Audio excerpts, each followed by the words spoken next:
সাবধানে নামাস। 50 লাখ টাকা দাম। 50 লাখ টাকা দাম?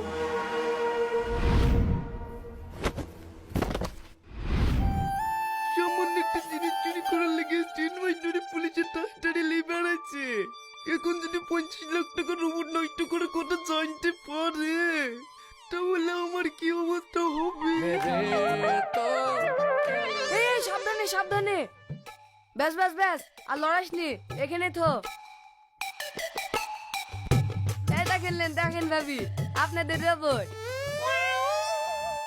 তাই তো গো ভাই, একবারে অবিকল মানুষের মতন দেখতে। আমি তো আপনাদেরকে আগে বলেছি, একবার মানুষের মতন দেখ। কি ব্যাপার, আমি তুই রোবট অর্ডার দিইনি, ভুলে পাঠিয়েছে নাকি? আমাদের রোবট খুব পছন্দ হয়েছে।